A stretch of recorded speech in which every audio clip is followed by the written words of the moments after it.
Sa ilang lugar sa Mimaropa Region, ang tambalang Mar Rojas at Leni Robredo.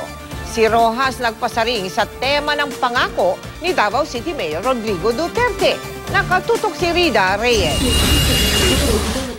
Sa kampanya ni LP Bets Mar Rojas at Leni Robredo sa bayan ng Bansud sa Oriental Mindoro kanina, libreng maintenance medicine at mas pinalawig na bottom-up budgeting program ang kanilang pangako sa harap ng mga kababaihan at senior citizen.